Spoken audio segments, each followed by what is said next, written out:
श्री राम जानकी मंदिर लाला घाट व 84 कोसी परिक्रमार्थियों का रहा पड़ाव। भंडारे का किया गया आयोजन। परसपुर विकास खंड अंतर्गत श्री राम जानकी मंदिर लाला घाट पर शुक्रवार को 84 कोसी परिक्रमार्थियों का पड़ाव दोपहर में रहा। यह 84 कोसी परिक्रमा का पड़ाव धर्मार्थ सेवा संस्थान के महंत गयादास जी महाराज के द्वारा चलाया जा रहा है और उनके ही नेतृत्व में 84 कोसी परिक्रमा में परिक्रमार्थी श्री राम जानकी मंदिर लाला घाट पर शुक्रवार को पहुँचे व दोपहर का पड़ाव रहा। आपको बताते चलें कि बाबा गयादास जी ने जनप्रतिनिधियों के ऊपर रोष व्यक्त करते हुए कहा है कि इस बार परिक्रमा में उन्हें बहुत सारी दुश्वारियों का सामना करना पड़ा। जगह जगह रोडें सड़कें टूटी हुई हैं, बड़े बड़े गिट्टी आदि पड़े हुए हैं, लेकिन क्षेत्रीय जनप्रतिनिधि उस पर ध्यान नहीं दे रहे।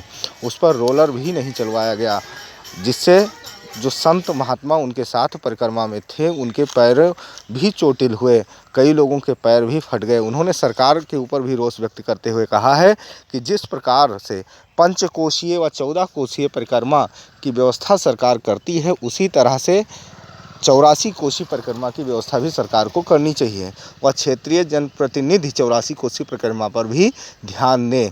जब 84 कोसी परिक्रमा जिस जनपद में पहुँचे, जिस क्षेत्र में पहुँचे, वहाँ के क्षेत्रीय प्रतिनिधि वहाँ की सड़कों का ध्यान दें, जिससे 84 कोसी परिक्रमा करने वाले संतों के पैर चोटिल ना हुआ, उनको कोई कष्ट का सामना ना करना पड़े। उन्होंने सरकार से मांग की है कि जिस प्रकार 14 कोसी पंचकोसी परिक्रमा मार्ग बनाया जा रहा है, उसी प्रकार 84 कोसी परिक्रमा का मार्ग बनाया जाए।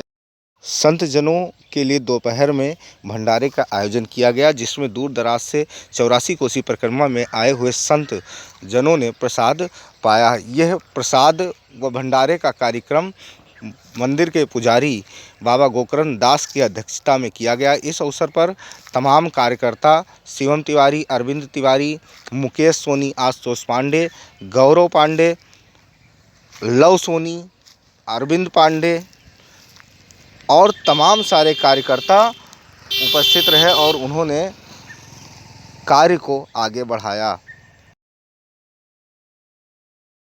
आज यहाँ भौरीगंज के तुलसी सेत स्थित सरयू तट पर विराजमान हुआ है। क्या है इसका उद्देश्य और एक परिक्रमा कहाँ से प्रारंभ हुई है, कहाँ पर समापन होना है और इसका उद्देश्य क्या है, और परिक्रमा के दौरान कौन कौन सी अटकलें आई हैं या क्या महसूस किए आप लोग? देखिए, 84 कोस परिक्रमा का मुख्य उद्देश्य यह है कि 84 लाख योनियों से मोक्ष की प्राप्ति। महाराज दशरथ का पुत्रेश यज्ञ त्रेता में चैत्र शुक्ल पूर्णिमा के दिन मखौड़ा मख स्थान मनोरमा जनपद बस्ती में संपन्न हुआ था। उस दिन प्रत्येक वर्ष लाखों लाख की संख्या में लोग श्रद्धालु वहाँ पर एकत्र होते हैं। आज भी पुत्र प्राप्ति की कामना के उद्देश्य से वहाँ लोग आते हैं। वैसे चैत्र शुक्ल पूर्णिमा को खीर पूड़ी बनाते हैं, स्वतः खाते हैं, अपने घर में ले जाके बहुओं को परिवार को देते हैं प्रसाद। ऐसा करने से आज भी पुत्र प्राप्ति होती है। इस मनसा से दूर दराज से लोग आते हैं। और दूसरी मनसा ये है, यानी कान चा पापान जन्मांतर की चान चातान सर्वान नस्सन प्रदक्षिणम पदे पदे। जो भी 84 लाख योनियों में प्राणी जन्म लिया है वो मोक्ष की प्राप्ति चाहता है कि हमारा भी मोक्ष हो जाए, पुनर्जन्म संसार में ना हो। इस उद्देश्य से 84 कोस की परिक्रमा की जाती है। अयोध्या की चतुर्दिश अयोध्या के 4 फाटक हैं। पहला फाटक जो है श्रृंगी ऋषि का आश्रम है, पूर्वी फाटक, दक्षिणी फाटक जो है महाराज परीक्षित का आश्रम जन्मेजय कुंड सिरसिड़, और पश्चिमी फाटक जो है जम्बूद्वीप अगस्त मुनि का आश्रम, और उत्तर फाटक मखौड़ा मख स्थान मनोरमा। ये अयोध्या के चतुर्दिश 4 फाटक हैं।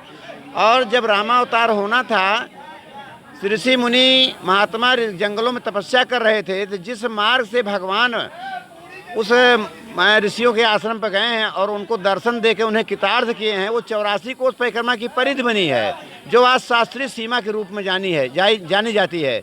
उसी मार्ग पथ पर हम लोग आज चल करके और अवध की 84 परिक्रमा कर रहे हैं मोक्ष की प्राप्ति हेतु। क्या क्या अटकलें आप महसूस किए हैं? अटकलें तो जितना इस बार हमको महसूस हो रहा है इतना शायद हमारे जीवन में कभी नहीं हुआ। सारी सड़कें उखड़ी पड़ी हैं, सड़कों पे गिट्टियाँ डाल दी गई हैं, उन पर रोलर नहीं चलाया गया है। 14 कोसी पंचकोसी परिक्रमा होती है, सरकार 15 दिन पहले से उसकी तैयारी शुरू कर लेती है। अगर यहाँ भी चाहते तो जो क्षेत्रीय प्रतिनिधि हैं वहाँ पे मिट्टी डाल सकते थे, गिट्टियों पर रोलर चलाया जा सकता था, लेकिन ऐसा कुछ नहीं है। ना कहीं पेयजल की व्यवस्था है, ना प्रकाश की व्यवस्था है, सरकार की तरफ से कोई व्यवस्था नहीं है। स्वास्थ्य टीम भी पर्याप्त मात्रा में सुलभ नहीं है, जीवन रक्षक दवाइयाँ पर्याप्त मात्रा में नहीं हैं, वही दवाइयाँ हैं थोड़ा जो कोरम पूरा करने वाली हैं। शासन की सुरक्षा की दृष्टिगत कैसी व्यवस्था है? सुरक्षा की दृष्टि से जो व्यवस्था होनी चाहिए थी उतना आज हमको नहीं मिली है। हमने ऊपर डीआईजी महोदय फ़ोन किया था, उसके बाद सुरक्षा आई हुई है, सुरक्षा लगी हुई है। अच्छा, अगला पड़ाव आपका कहाँ पर होगा? अगला पड़ाव तुलसी जन्मभूमि राजापुर सूकर खेत में होगा। जी, अपना पूरा परिचय दे दीजिए। मैं महंत ज्ञादास, राष्ट्रीय अध्यक्ष 84 कोष परिक्रमा एवं संचालक अयोध्या नरोत्तम भवन से आया हूं और मैं परिक्रमा के आज सन 1999 से संचालन कर रहा हूं अनवरत। जी महाराज, जय जय सीताराम। जय। इस परिक्रमा में कितने परिक्रमार्थी हैं महाराज जी आपके साथ? इस परिक्रमा में 1500 प्रतिमार्थी हमारे साथ चल रहे हैं।